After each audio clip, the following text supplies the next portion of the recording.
মিরপুরের ধানক্ষেত না হইলেই বাংলাদেশ যে মুখ থুবড়ে পড়ে প্রমাণ পাইছেন। লিটন টস করার সময় বলছিল 150 হইলেই মোটামুটি ঠিক আছে, ভালো স্কোর। এরা যে উইকেট বোঝে না, টের পাইছেন। তাসকিনের বোলিং কেমন লাগছে আপনার কাছে? তানজিদ তামিমের 89 রান, ওইটারে পাওয়ার হিটিং বলবেন নাকি আকিম আগস্তর ব্যাটিংকে পাওয়ার হিটিং বলবেন? কোনটা আপনার কাছে পাওয়ার হিটিং? জাকের আলী ভাই, ওরে 8 নম্বরে কেন নামাইলেন আপনারা? ও কি বোলার?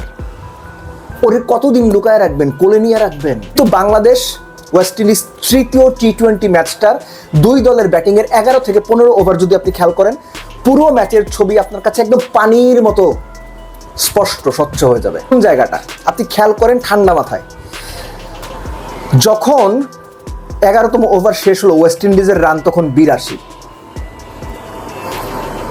এবং ওই সিচুয়েশন থেকে পরবর্তী 4 ওভার ওয়েস্ট ইন্ডিজ 63 রান তুলেছে।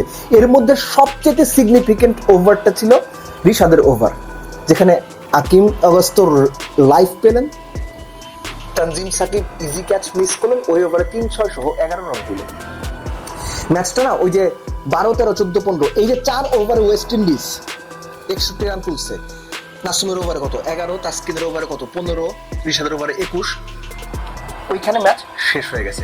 বাংলাদেশের ইনিংসে আসেন, বাংলাদেশ 12 ওভার শেষে রান ছিল 90, 10 ওভারে 67। পরের 2 ওভারে বাংলাদেশ 23 রান করছে, 11 এবং 12। 11তম ওভারে 11, 12তম ওভারে 12 রান করছে বাংলাদেশ।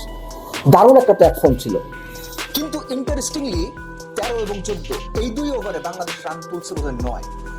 তখন ওই 2 ওভারে যে স্পেশাল ক্রিয়েট হয়েছে ওই 2 ওভারের স্প্যানে, আনফরচুনেটলি তার পরের সময়টুকু বাংলাদেশ শুধু স্ট্রাগলই করছে। বাংলাদেশ চলতি বছরের শেষ 5 ওভারে গড়ে 8-এর বেশি কোনো মতে রান তুলতে পারে নাই, অর্থাৎ গড়ে শেষ 5 ওভারে বাংলাদেশ 40-এর বেশি রান তুলতে পারে নাই। এই ম্যাচেও আনফরচুনেটলি বাংলাদেশ শেষ 7 উইকেট হারাইছে 42 রান। এবং এই যে রিশাদকে 5 নম্বরে নামাই দিলেন, অন্য ম্যাচে এর আগে একটা সিচুয়েশন ছিল তখন হয়তো ঠিক ছিল, কিন্তু এখন আপনার 32 বল বাকি আছে, আপনার দুজন স্পেশালিস্ট ব্যাটসম্যান বাইরে আছেন, যাদের দুজনকে আপনারা ফিনিশার বা অন্তত একজনকে ডেফিনেটলি ফিনিশার বলে খেলাচ্ছেন। তাদের বাদ দিয়ে আপনি কেন রিশাদকে পাঠাবেন ওখানে? তারপরে সোহানের পরে তো পাঠাইতে পারতেন জাকেরকে, না নাসুম। অর্থাৎ রিশাদ নাসুম দুইজনের উপর যতটুকু ভরসা, জাকেরের উপর টিম ম্যানেজমেন্টের বা ক্যাপ্টেনের ওই ভরসাটুকুও নাই যে ও পারবে কিছু। তাহলে ওর টিমে নিছেন কেন? কোন কারণে? ও কি বোলার? এক্সট্রা উইকেট কিপারের দরকার ছিল? সেটাও তো না, লিটন তো আছে, চূড়ান্ত ছিল। এই যে গুবলেটটা পাকাইছে, এই গুবলেটটা থেকে কিন্তু উঠতে পারতেছে না, একদম জগা খিচুড়ি বানাই ফেলছে সবকিছু। ভাই যাতা অবস্থা, এই যাতা অবস্থা থেকে বের করতে হলে ড্রেসিং রুম থেকে এই যে ঘোট পাকানো লোকজন আছে এদেরকে সরাইতে হবে, নইলে কোনো ওয়ে নাই। তানজিদ তামিমের ব্যাটিং আমি ব্রিলিয়ান্ট বলতে পারছি না, আমি খুবই দুঃখিত, আন্তরিকভাবে দুঃখিত। কেন বলতে পারছি না জানেন? এই যে আকিম আগস্ত নামে একটা ইয়াং প্লেয়ার 50 করেন 200 স্ট্রাইক রেটে, আর আমাদের প্লেয়াররা 89 করেন 150-এর কাছাকাছি স্ট্রাইক রেটে। খুব সিগনিফিকেন্টলি তানজিদ তামিম যে কয়টা বল খেলছেন, ওই কয়টা বল ওয়েস্ট ইন্ডিয়ার টপ অর্ডারের যে কোনো ব্যাটসম্যান খেললে আই গেস 100-এর উপরে রান করতো। তানজিদ তামিম এবং তার দলের বাংলাদেশের টোটাল 151 রানে অলমোস্ট 59% রান নিজেই করছে সে, এবং সাইফ হাসানের রান বাদ দিলে, এক্সট্রা বাদ দিলে বাকি 9 জন মিলে করছে 34। ওই হিসেবে তানজিদ তামিম দুর্দান্ত ইনিংস খেলছে, মানে আউটস্ট্যান্ডিং। এই বছরে বাংলাদেশের টপ রান স্কোরার, এই সবচেয়ে বেশি এক বছরে 50 করছে, 7টা, সবচেয়ে বেশি ছক্কা 4। These are outstanding facts.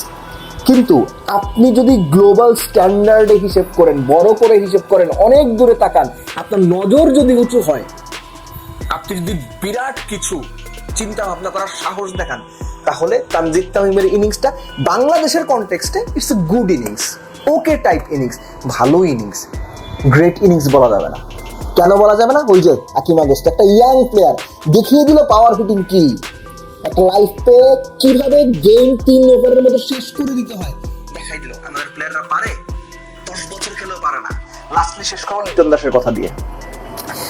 এই বছর লিটন দাস কয়টা টি-20 খেলছে মনে করতে পারেন? তার ইম্প্যাক্ট ইনিংস গুলো কার কার সাথে জাস্ট ছোট করে বলে দিচ্ছি। নেদারল্যান্ডস, শ্রীলঙ্কা, সংযুক্ত হংকং, বড় টিমের সাথে লিটন দাস বরাবরই ফ্লপ। এবং আপনি যদি বড় টিমের সঙ্গে হিসাব করেন, লিটনের এভারেজ 20-এর কম, স্ট্রাইক রেট 110-15। এবং এটা আমি এর আগেও বলেছি, আমাদের এই লিটনকে মেনেই চলতে হবে যে লিটন 10 ম্যাচ পর একটা দারুণ ইনিংস খেলবেন, আমরা সেটার স্তুতি করব, প্রশংসায় ভাসাবো, এবং আলটিমেটলি সেটা সেই টাইপেরই ইনিংস থাকবে, প্রশংসায় ভাসানোর মতোই। কিন্তু বাকি সময় লিটন আসবেন, যাবেন, মিডিয়াতে আজে বাজে কথা বলবেন, নিজের টিমমেটকে অপমান করবেন, অনেক কিছু করবেন। আমরা মোনালিসা বলবো, লিওনার্দো দা ভিঞ্চি বলবো, আর অনেক কিছু বলবো, কিন্তু লিটন, যে লিটন আপনি 10 বছর আগে দেখেছেন ওই লিটনই থাকবেন। বাংলাদেশেও 10 বছর আগে যা দেখেছেন ওই বাংলাদেশই তো আছে। সো লিটনটা কেন বদলাবেন?